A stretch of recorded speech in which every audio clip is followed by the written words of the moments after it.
What if you could turn your STM32 microcontroller into a game controller that any computer or game can recognize? No special drivers, no extra hardware, just USB. That is exactly what we are doing in this video. Hello and welcome to Controllers Tech. This is the second video in the STM32 USB series. In the previous video, we saw how to configure the STM32 as a USB CDC class, which allowed the STM32 to communicate with the computer entirely over USB, logging data on the serial console and receiving data, or without using UART. Today, we will continue with the USB device class and see how to configure the STM32 as a human interface device, or HID. As the name suggests, HID is a USB device class designed for devices that interact with humans, such as a keyboard, a mouse, a gamepad, or a joystick. In today's video, I am going to configure the STM32 as a gamepad and connect an ADC-based joystick to it. The STM32 will read the joystick data and send it to the computer over USB using the HID protocol, and the computer will recognize it as a gamepad input. I am going to continue using the STM32F446 development board from React Studio. So let us start by creating a new project in STM32CubeMX. Since I have already covered all the configuration steps in the previous video, we will not go too deep into them here. Let's start with the clock configuration. The board uses an 8 MHz external crystal, and we will use the PLL to run the system at its maximum frequency of 180 MHz. Next, go to Sys, and enable Serial Wire Debug. Then go to the Connectivity section and enable USB OTGFS in device-only mode. You can see that pins PA11 and PA12 are configured as the USB pins. These are the pins where the actual USB connector is connected on this board, as we saw in the previous video. Now go to the middleware section. Under USB device, we need to select the HID class. Note that there are two options here, the standard HID and the custom human interface device class. For our gamepad, we will use the standard HID. The standard HID class is natively recognized by the operating system without requiring any additional drivers. The custom HID class, on the other hand, is used when you are developing a device that the computer does not already know how to handle. In that case, you would also need to write a driver for the computer to recognize it. Since gamepads are well-known devices, we do not need to do any of that. With the standard HID class, Windows, macOS, or any modern browser will automatically detect this device as a gamepad or controller. Now let us take a look at the HID parameters. The first parameter is HIDFS polling interval, which is set to 0x0, by default. This parameter defines how often the USB host polls the HID endpoint for new data. The default value of 0A is 10 in decimal, meaning the host will poll the device every 10 milliseconds. If we were to set this value to 1, the host would poll every 1 millisecond.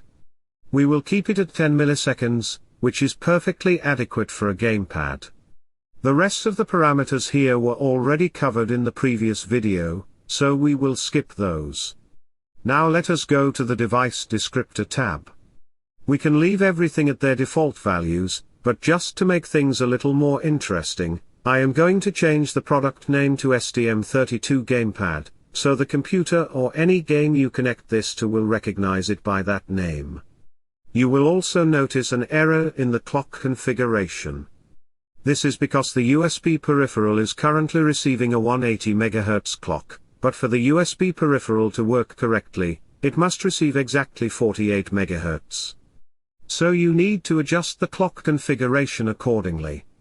That is all the configuration we need for now. We will come back to CubeMX later for more configuration. For now, let us go to the project manager, give the project a name, set the toolchain to STM32CubeIDE, and generate the project. Once the project is generated, we will import it into CubeIDE. You can see the project has been imported into the IDE. CubeMX generates the HID device descriptor inside the USB device HID.c file. This file can be found under the USB device folder. If it is not there, look under Middleware's, ST, USB device library, class, HID. This is the file we will be working with throughout this video, as this is where the device descriptor is located. Scroll down and you will find that CubeMX generates a descriptor for a mouse by default. We need to modify this descriptor to fit our gamepad. I will explain as much as I can about these descriptors, but I do recommend reading the USB HID specification to understand them fully. One important thing to note, do not rename the function. Keep the name as HID mouse report descriptor. If you rename it, you will need to update all the references to it across the project. We will only modify the contents of the descriptor, not the function name. Let me first split the descriptor values into separate sections, so it is easier to understand what each section represents. Now let us go through it from the beginning. The first entry is the usage page, which is set to generic desktop. This tells the host that the following usages belong to the generic desktop category. After that comes the usage, which is currently set to mouse. Since we want to implement a gamepad, we need to change this. To assign a gamepad usage, we change the value to 0x05. The next line after that opens the application collection. Following that, in the original mouse descriptor, there is a usage set to pointer, since a mouse is a pointing device. A gamepad is not a pointing device, so we can remove that line. Now I want to start the report with X and Y axes, followed by the button.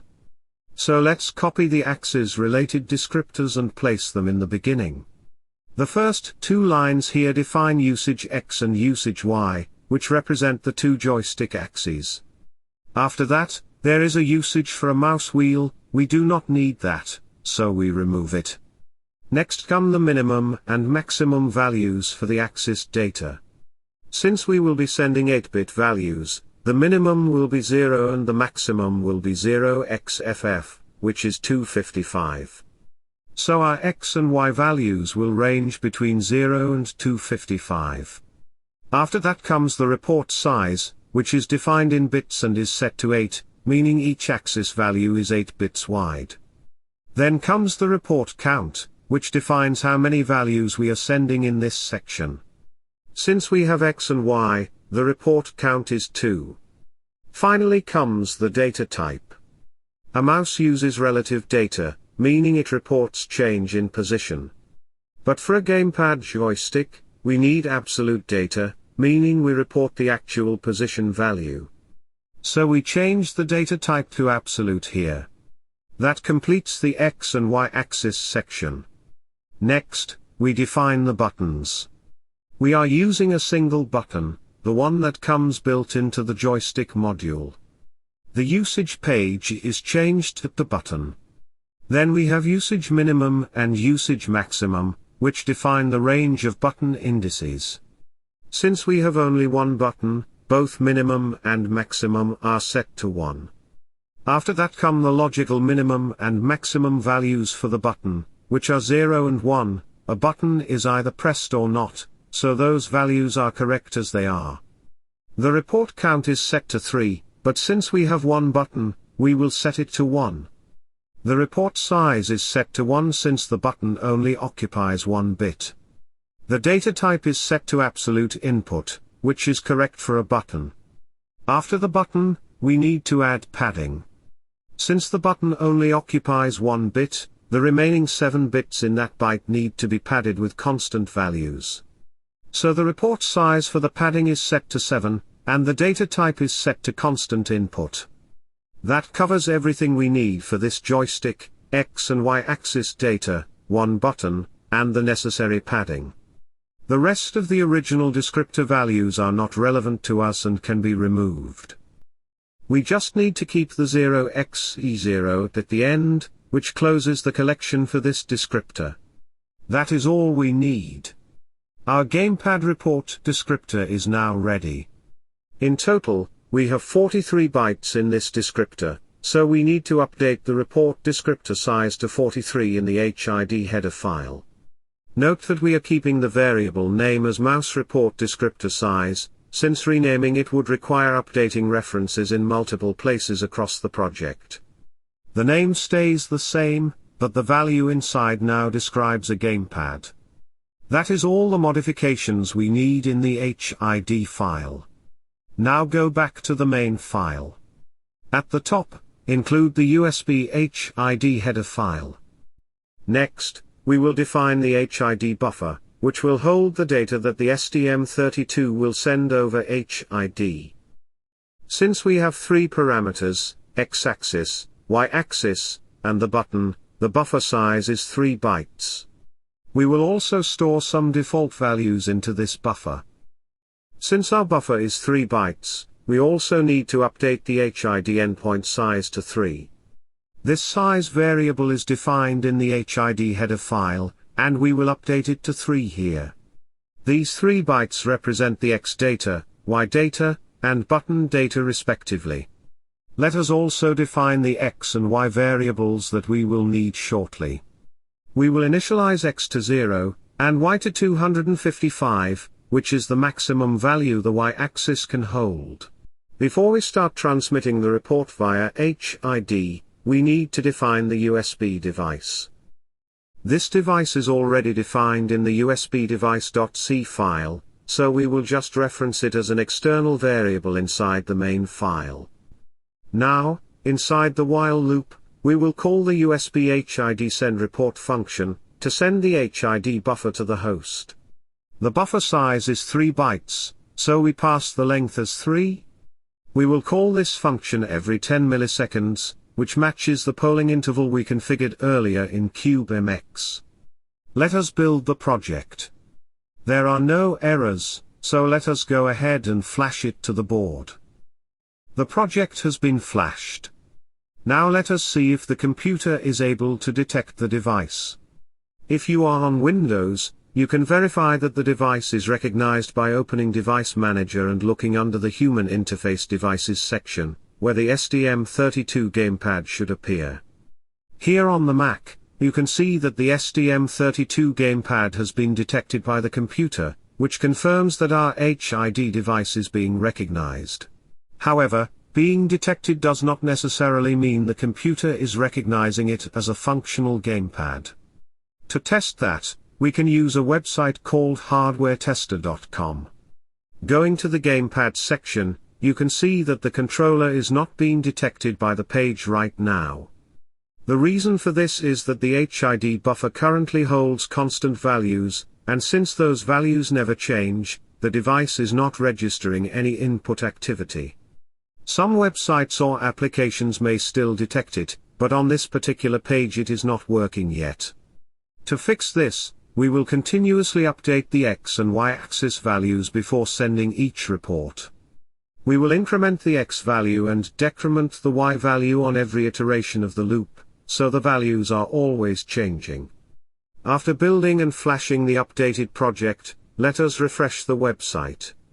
Now you can see that the STM32 gamepad is detected by the page, and the X and Y axes are changing exactly as we programmed them.